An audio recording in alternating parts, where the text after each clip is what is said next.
The title of this story is Time to Rejoice. You never know when someone will say something to you that will profoundly change your life. When I was 25, I, who had been bright-eyed and bushy-tailed for most of my life, found myself at the brink of a catastrophic breakdown. Due to a series of troubling life events, I thought that I could become deeper in my spirituality by moving, of all places, into a small shack that had been a worker's cottage in a property that was a kennel in a coastside town. I had been raised in the sun of a desert town. It was a drastic mistake.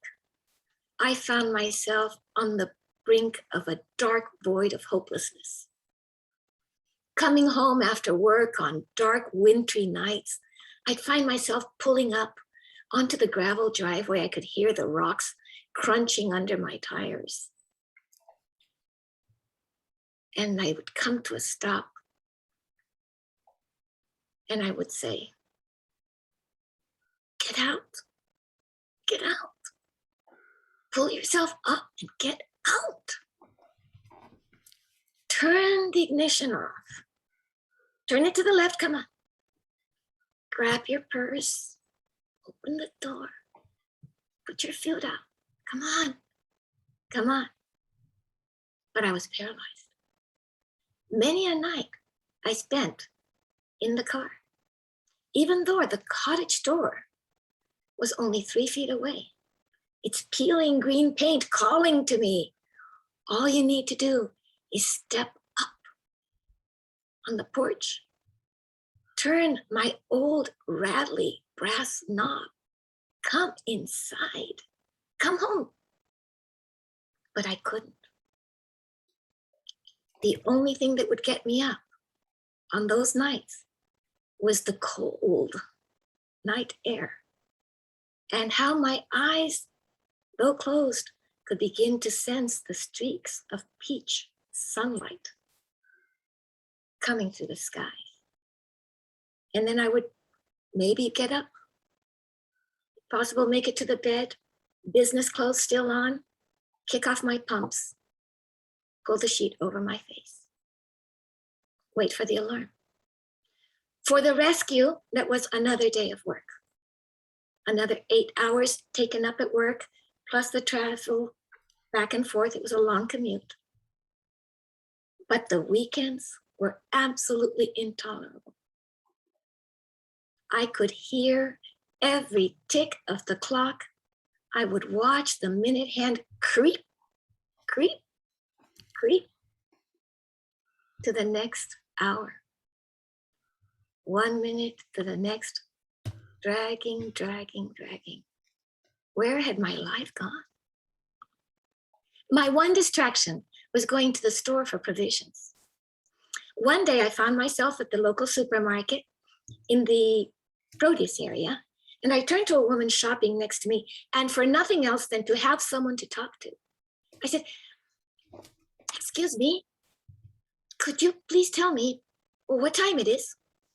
I knew what time it was all too well.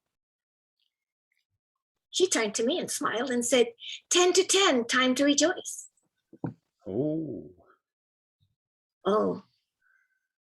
I didn't know whether to be exasperated with her friendliness and kind of Corinthian quotes, or to feel guilty that I didn't join her in her elation. But I said, thank you very much, and left. I kind of liked the alliteration, 10 to 10, time to rejoice. And I have to say that every time it was 10 to 10, I would remember her.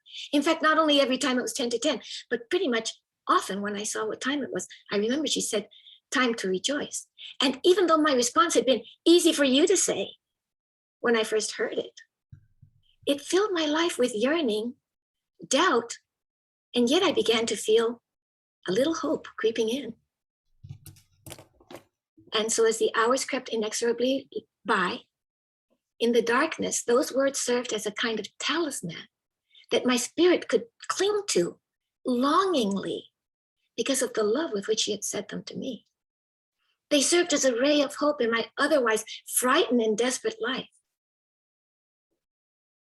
It took a long time, but ultimately I was able to pull myself out of the deep chasm where I'd been confined for months and months and months. Gradually, I returned to the innocent understandings of my childhood, and I began to want to explore the promise of my young womanhood. YoYo Ma says, good things happen when you meet strangers. And so it is. Throughout these years, I still have as my talisman, time to rejoice.